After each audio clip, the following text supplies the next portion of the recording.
Al Jazeera Podcasts.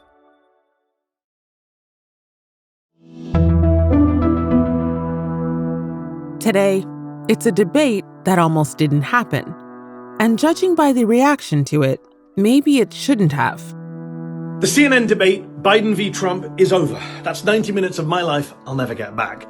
Both of these men should be using performance-enhancing drugs. Sorry. As two elected U.S. presidents traded insults between stumbles and lies, we hear from students working to preserve debate and its role in democracy. I'm Malika Bilal, and this is The Take.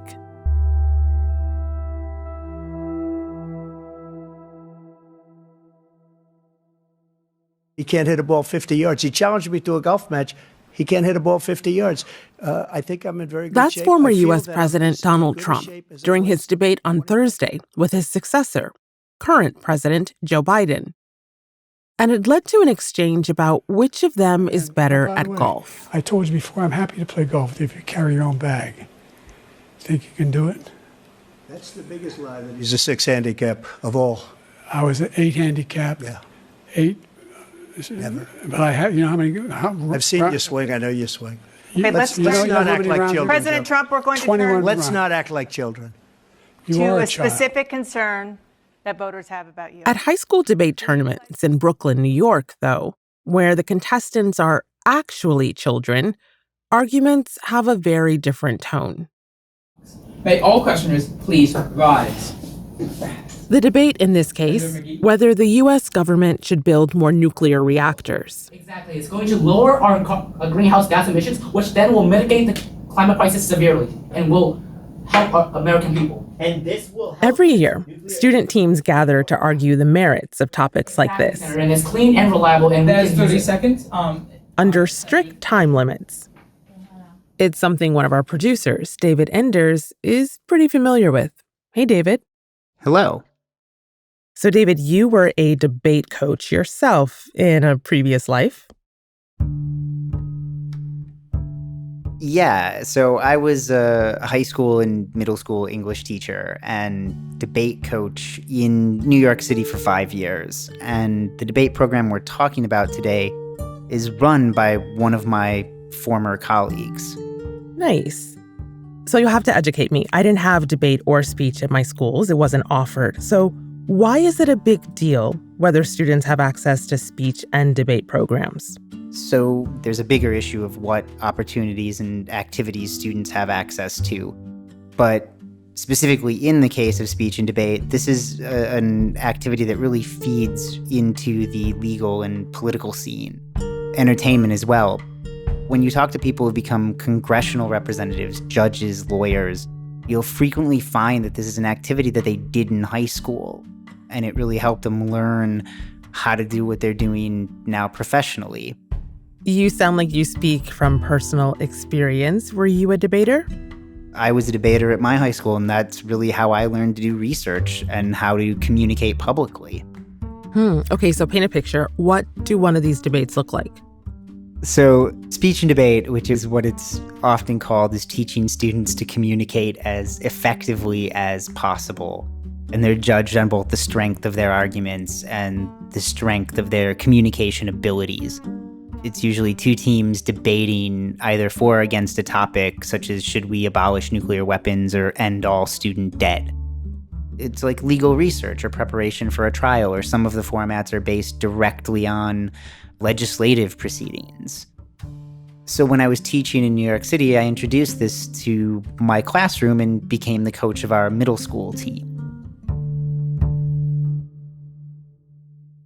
The high school coach was a teacher named KM DiColandrea, who we all called Dico. My name is Dico. I am the executive director and co-founder of the Brooklyn Debate League, a nonprofit organization supporting speech and debate in New York City public schools. For people who are uninitiated to debate, can you describe some of the inequalities that exist? And can you kind of paint the picture? Speech and debate as a high school competitive activity is only for the elite. It costs hundreds, thousands of dollars for kids and schools to participate at a state and national level. And the most privileged schools that are charging $50,000, $60,000, $80,000 a year in tuition, like private schools, independent schools, they have debate teams that have full-time staff members dedicated just to debate. That is their whole job. They have debate teams where their kids are flying around the country every week, every other weekend, all around the year, trying to go to the most competitive tournaments so that their kids can qualify for even more competitive tournaments. And that's just a part of their culture. Compare that to what most public schools look like, and particularly I'm talking about low-income public schools. Most of them don't have a team, period. Nothing. What does speech and debate give people access to in that broader societal sense? Speech and debate is the gatekeeper to power. It's like people think that there are secret societies for people to, once you enter that secret society, suddenly you get access to, become a power broker in your generation. Except it's not a secret. It is open to anybody that has the means to pay for it. So, for example, Justice Sonia Sotomayor was a debater in the Bronx. Justice Ketanji Brown Jackson said when she got sworn in that speech and debate was the activity, if she had to pick one, that was most responsible for getting her to the Supreme Court.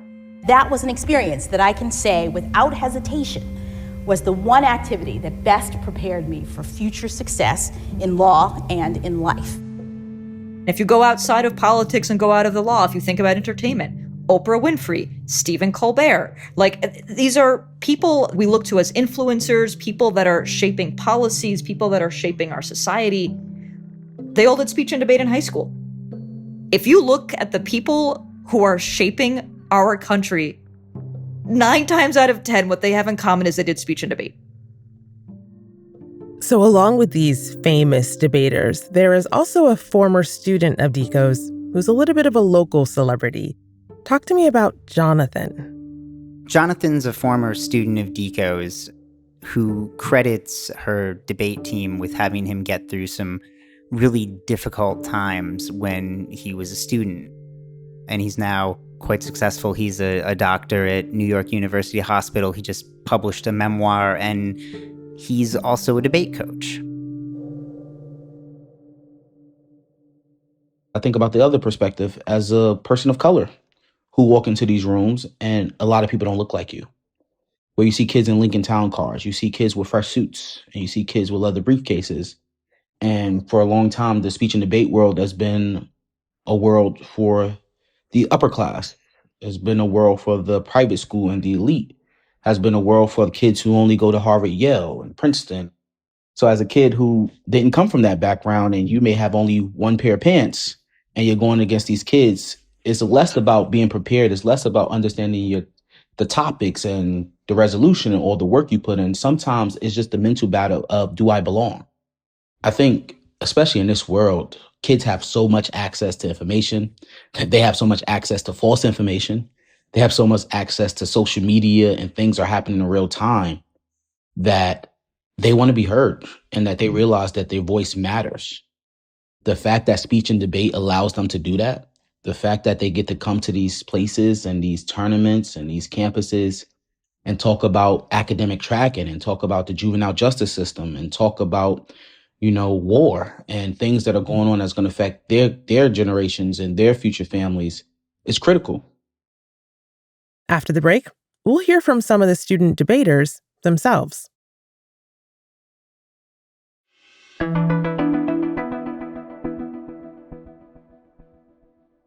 Today, we're talking to high school debaters in New York City and to David, one of our producers here on The Take, who coached them. So, David, after you left teaching, did you stay in touch with any of your own debaters? I did a little bit, and they're graduated from college now. And they did say it definitely made a difference for them when they were applying to colleges and thinking about the trajectory of their own path through school. The future is something that you're also hearing about from today's students, the ones at the Brooklyn Debate League that we've been talking about. What did you hear from them about that? Well, we've talked about how important debate is for access. But Jonathan and some of the other students mentioned too, and this was something that I definitely found with a lot of the students who I coached in debate. Anyone who's ever sat in a classroom can probably relate to the experience of being afraid to speak in front of a group of people, maybe a little bit afraid or maybe terrified to speak. So it's not always just about like admissions to an Ivy League school. Sometimes it's about a lot more of the practical social things that I think we've all experienced in school.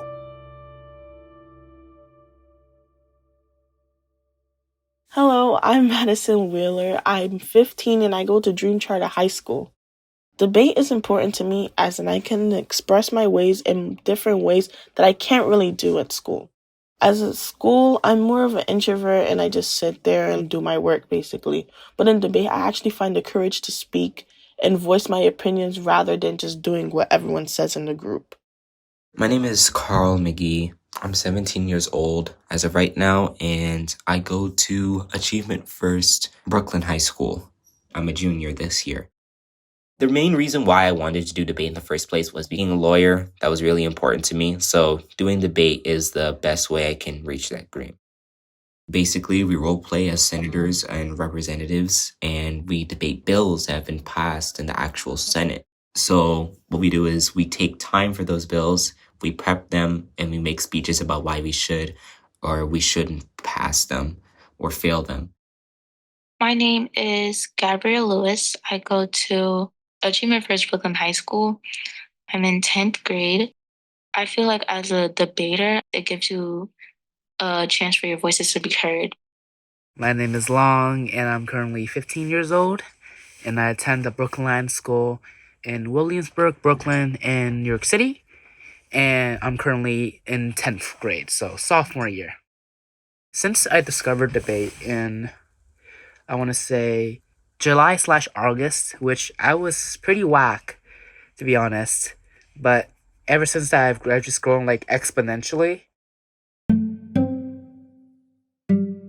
And just the debate itself, it's been a really strong motivator for me, and especially coupled with my future plans of potentially maybe running for political office or going to medical school. Walking down there after you know that you've cooked up a legendary speech, and really walking back to your seat after you really defended yourself on cross-examination, and having that moment of walking up and walking down, those are the moments that live with me. An issue that I've debated that I think adults around the world should take into account was definitely a single-family zoning laws. Like, inherently, single-family zoning laws have taken up, like, vital space that could have been used for building, like, other multifamily apartments to sustain our current, like, housing crisis and homelessness population and, like, the overall housing problems that, and especially that we're seeing here where I live in New York City, actually, where the situation is really desperate, and ultimately we need to find a way in order to break that cycle of like poverty and cycle of like of homelessness by building more homes and by putting these people in good places where we can leave them, not just leave them on the street like what's happening in our current day society. So David, you mentioned at the beginning of our chat that resources are a big issue. How are the people running these debate programs funding it? So the Brooklyn Debate League is funded by donations, and they got a boost last year after one of their former students was profiled by Humans of New York, and they received over $1 million. Humans of New York is a photographer who's been just going around New York City taking pictures of whoever he finds and sort of telling their stories in little vignettes. And he's been doing this for at least a decade now and has millions of followers on Instagram. Brandon Stanton, the photographer behind Humans of New York, started a GoFundMe for DiCo's Debate League. The people of New York and around the world have stepped up and shown their love. In just 1 week, that fundraiser exceeding its goal, raising $1.3 million for DICO and the Brooklyn Debate League. So that student was Jonathan Conyers. And when his story was featured on the Instagram page, it went viral, helping with the fundraising effort. And a lesson Jonathan has taken from his experience with debate is to remember other people's humanity, even when things get heated. One of the beautiful things about speech and debate is that we force our kids to do affirmative and negative, which means that if they feel very strong about a topic, we will put them in situations where they have to compete and do the opposite. Sometimes they have to go against a topic they feel comfortable for or agree with a topic that they necessarily don't agree with. And the reason for that is because it's very important to us that you look at life from both lenses. So just as a human, just as any debater, it's intense. It's intense. There's a lot of pressure. Sometimes you don't want to say the wrong things. Sometimes you're talking about topics that are very sensitive. You know, there's times where we have to talk about reparations. You see a kid who's not of color debating with a kid of color, telling them why they shouldn't have reparations. And their first thought is like, oh my God, like, am I insulting you? Am I disrespecting you? And it's like, no, like, these are conversations we have to have. And your viewpoint don't make you less than if you can articulate it in the correct way. You know, there's a way to say you don't agree with something without insulting somebody, right? Long, one of the students you heard from earlier, agrees. I think knowing how to have your points across effectively and knowing how to communicate what you want and knowing how to represent people, I think that's a really important aspect of debate and society in general, because society breaks down if we don't have this discourse or if we don't have this conversation. We are in a time now where people's voices are being silenced. We are in a time now where books are being banned that speaks truth to power, that speaks about the true human experience and sometimes the darkness of the history of our country. And for so many people, that scares them. And I think speech and debate and how we articulate ourselves and how we communicate and how we control our narratives is crucial. When you look at the presidential debates, when you look at the political realm that our world is in, and you watch the people in power can't talk to each other appropriately. My son was not a loser, was not a sucker. You're the sucker. You're the loser. Which brings us back to Thursday's debate. Joe, our country is being destroyed as you and I sit up here and waste a lot of time on this debate. This shouldn't be a debate. He is the worst president. He just said it about me because I said it.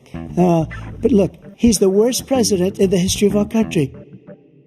When you watch the people that's supposed to lead our great nation insult each other and disrespect other communities and pull up people past traumas and past dramas without really talking about the things that we need to talk about. How do we fix this country? How do we get people more educated? How do we change wages? How do we give people access to health care?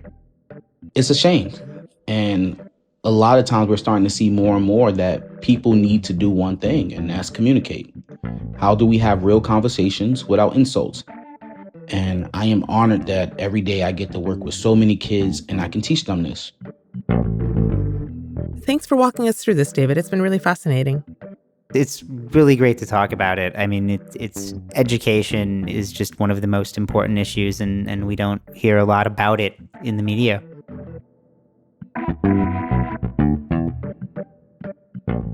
And that's The Take. This episode was produced by David Enders and Ashish Malhotra, with Verinisa Campana, Sonia Bhagat, Mohamed Zain Shafi Khan, Veronique Eshaya, and me, Malika Bilal. It was edited by Alexandra Locke and Amy Walters. The Take production team is Amy Walters, Ashish Malhotra, Catherine Nouhan, Chloe K. Lee, David Enders, Duha Mosaad, Khaled Soltan, Manahil Naveed, Marcos Bartolomé, Mohamed Zain Shafi Khan, Veronique Eshaya, Noor Wazwaz, Sarí el-Khalili, Sonia Bhagat, and Tamara Khandaker. Our sound designer is Alex Roldan. Alexandra Locke is The Take's executive producer, and Ney Alvarez is Al Jazeera's head of audio. We'll be back tomorrow.